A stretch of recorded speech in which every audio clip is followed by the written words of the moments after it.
Good morning everyone, welcome back to my channel.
Good morning everyone, welcome back to my channel Suma's little ওয়ার্ল্ডে তোমাদের সবাইকে অনেক ভালোবাসা জানাই।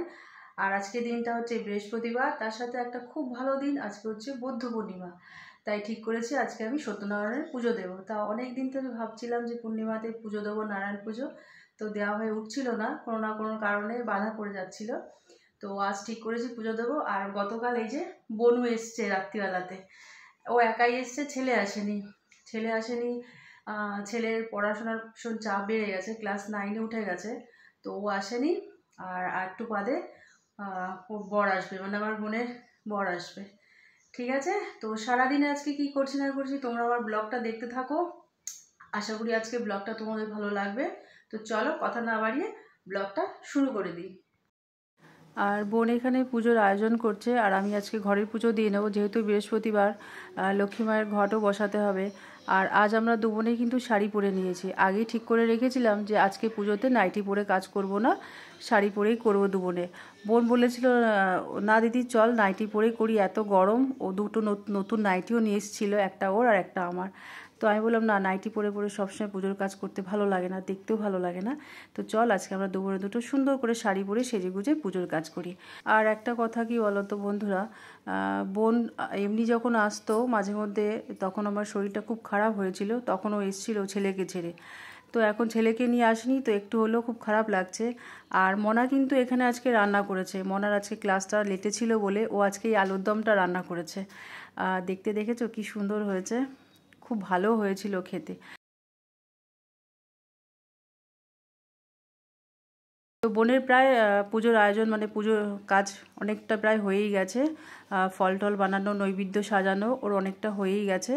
আর এখানে ঘটেও তোমার স্বস্তিক চিহ্নটা সুন্দর করে এঁকেছে ও। ও খুব ভালো হাতের কাজ জানে, জানো তো, ও খুব সুন্দর আলপনা দিতে পারে, খুব সুন্দর ও জানে এইসব কাজগুলো।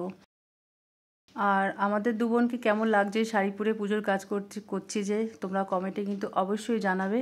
আর বোনকে বলছি বোনু তাকায় একটু। আমি ওদিকে পুজো দিচ্ছিলাম, উঠে উঠে এসে আবার একটু দেখছিলাম যে ও কী করছে না করছে। এখানে আমি সিন্নির জন্য আমি গোছাবো, বোনকে বললাম যে সিন্নিটা আমি সব কিছু গুছিয়ে দিই। সিন্নি নিবেদন করার জন্য এক এক করে যা যা লাগে আমি সব দিয়ে দেবো।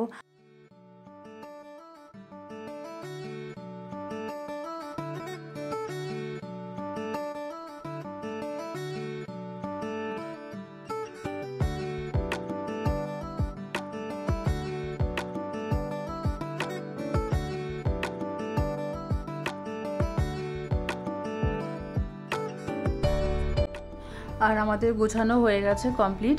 আর এবার ঠাকুরমশাই চলে আসবে। এই যে ঠাকুরমশাই চলে এসছেন, আর উনি এবার এসে বাকি কাজটা গুছাবেন। যা যা লাগবে সেগুলো, ওই 5টা পান কড়ি, তারপর হচ্ছে 5টা কলা, যা যা লাগবে উনি সেইগুলো এবার গুছিয়ে নেবেন।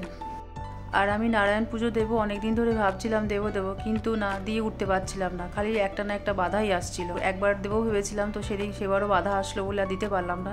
তো ভাবলাম না, সামনে বৌদ্ধ পূর্ণিমা আছে, আর বৌদ্ধ পূর্ণিমার দিনটা ভীষণ ভালো।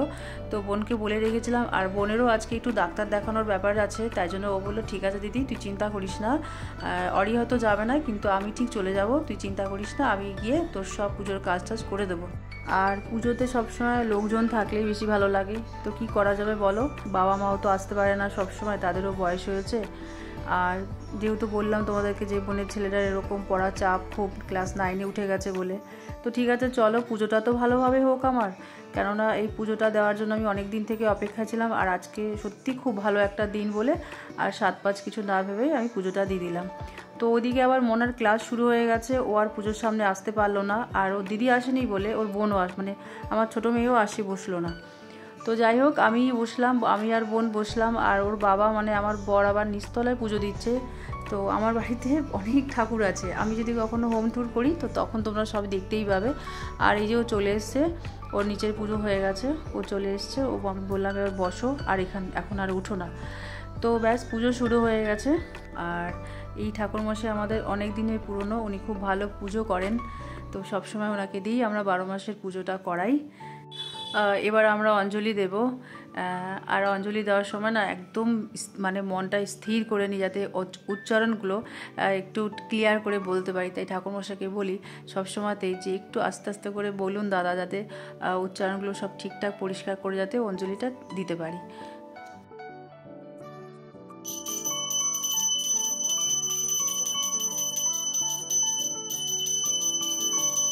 আর ঠাকুরমশাই এখানে আরতি হয়ে গেছে, আর আমরা আরতির এই তাপটা নিচ্ছি সবাই। আর নিচতলাতে আমি চলে গেছি মনাকে আরতির এই তাপটা দেওয়ার জন্য, কেন কি মনা এখন অনলাইনে ক্লাস করাচ্ছে, ও টিউরিটোতে জব করে অ্যাজ অ্যান ইংলিশ টিচার। তো এবারে আমি রান্নাঘরে চলে আসলাম। বোন কিন্তু এখানে পোলাও করেছে, মানে বোন পোলাও বানিয়েছে আর মেয়ে করেছে আলুর দম। ব্যাপারটা বেশ ভালো হয়েছে না বলো? আমি ওদেরকে সব সকালে গুছিয়ে দিয়ে গেছিলাম, সেগুলো সব তোমরা দেখতেই পাবে। তো এবার পুজো শেষ হয়ে গেছে, এবার আমি প্রসাদ মাখবো। আর আমি চাল মাখবো, আর চাল মাখা খেতে কিন্তু ভীষণ ভালো লাগে। আর তোমাদের কার কার ভালো লাগে আমাকে কমেন্টে করো তো। বোনকে প্রথমেই বলেছিলাম যে বোন আগে গিয়ে কিন্তু চালটাকে একটু ভিজিয়ে রাখবি, কেন চালটা একটু যত বেশি মানে ভেজে না মাখাটা খুব ভালো হয়, আর খেতেও খুব ভালো লাগে। আর এবারে আমি সিন্নি মাখবো, আর আমি এখানে এখন সিন্নি মাখবো। সিন্নি মাখাটা না খুব সুন্দর হয়েছিল খেতে। তোমরা সিন্নি মাখা খেতে কে কে ভালোবাসো আমাকে কমেন্ট বক্সে কমেন্ট করো তো। আর সিন্নি মাখতে কী কী লাগে, কাজু কিশমিশ আর একটু আটা, ময়দা, সুজি, দুধ, আর একটু সন্দেশও দিয়েছিলাম, আর গুড় তো অবশ্যই দেখেছি সব। তো সত্যি সিন্নিটা খেতে ভীষণ ভালো হয়েছিল। আমার বর ভীষণ ভালোবাসে সিন্নি খেতে, প্রায়ও 3 বাটি সিন্নি খেয়ে নিয়েছিল। আর আমার মেয়েও খুব পছন্দ করে, আমার বড় মেয়ে। আমিও খেয়েছিলাম। আর কী বলতো, ভীষণ খিদে পেয়ে গেছিলো, প্রায় 3:30 বাজে, আর এতক্ষণ না খেয়েছিলাম। আর এই সিন্নিটা খাওয়ার পরে যে ঠান্ডা জল খেয়ে নিয়েছি, পেটটা এত ভরে গেছিলো যে দুপুরবেলা আমি আর ঠিক করে লাঞ্চই করতে পারিনি। আর চাল মাখাটাও ভীষণ ভালো হয়েছিল। আর প্রসাদ খুব কম করেই করেছিলাম, কেন জানো তো, এখন তো ফ্ল্যাট বাড়ির মতন সব হয়ে গেছে, সবাই সবার সাথে কথা বলে না, কিছু না। আর প্রসাদ নিয়ে যেতেও না কেমন একটা লাগে।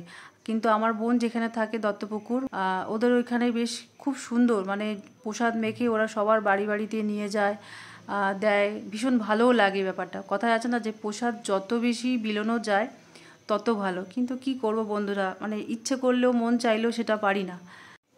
আর এখানে আমি বোনকে বলছি আর হাসছি, দেখো যে দেখ ছেলেমেয়েরা কেউ নেই আর আমরা মা বাবারা বসে প্রসাদ খাচ্ছি। তো এই হচ্ছে ব্যাপার।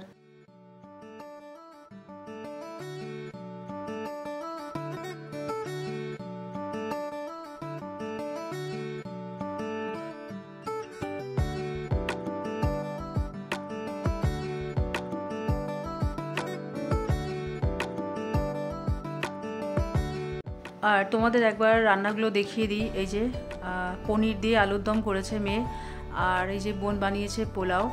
পোলাওটা সত্যি খুব সুন্দর হয়েছিল খেতে। আমি আবার কড়াইতে না খুব একটা ভালো পারি না করতে, আমি আবার প্রেশার কুকারে আমার পোলাওটা বেশ সুন্দর হয়। কড়াইতে যে বোন বানিয়েছে খুব ভালো হয়েছিল খেতে, আমার মেয়েও পারে কিন্তু হ্যাঁ আমিই পারি না। আর আজকে নিচে বসে খাচ্ছি, কেন খাবার টেবিলে প্রসাদ টোসাদগুলো সব রয়েছে বলে বোনকে বললাম চল নিচে বসে খেয়ে নিই। এখানেও আমরাও 4 জনই রয়েছি, বাবা মা, আর ছেলে তো নেই, আর মেয়ে দুটো মনা তো ক্লাস করছে বলে ও আর খাবে না এখন। আর সোনুও ঘরে খাচ্ছে, বসে বসে ফোন দেখছে আর ঘরেই খাচ্ছে। ঠিক আছে চলো আমরা 4 জনে খাচ্ছি আর গল্প করছি, ভীষণ মানে বেশ ভালো লাগছিল। আর যদিও বা ওরা নেই, কেউ বাচ্চাগুলো নেই, তা সোনুকে বললাম একটু বস এখানে এসে, ও আবার একটু বসলো লাস্টে। দুপুরে ঘুমিয়েছিলাম একটু, দুপুরে না ঘুমোলে তো আমার শরীরটা ভালো লাগে না, এতটা খাটাখাটনির পরে ঘুমিয়ে নিয়ে তারপরে সন্ধ্যাবেলাতে এসছি। আর দুপুরবেলাতে না খাওয়াটা বেশি খেতে পারিনি আমরা কেউই, তাই খাবার অনেকটাই রয়ে গেছে। আর এবার আমি খাবারগুলো গরম করব, তো গরম করে বোনের বাড়িতে পাঠাবো, যেহেতু ছেলেটা আসেনি আর বোনের বাড়ি থেকেও কেউ আসেনি, বলেছিলাম আসতে, তো আসতে পারেনি কেউ। আমি এবার খাবারগুলো গরম করে একবারে কন্টেনারের মধ্যে ভরে রাখবো, যাতে সকালে বোন বেরিয়ে যাবে, তো সকালে আর ওর অসুবিধা না হয়। আর মনা আলুর দমটা কিন্তু ভীষণ সুন্দর বানিয়েছিল। আর আমি একটু তো তেল মশলা কম দিয়ে রান্না করি, কিন্তু ও তো বেশ তেল মশলা সুন্দর করে রান্না করে, রসিয়ে কষিয়ে, সত্যি খুব সুন্দর হয়েছিল।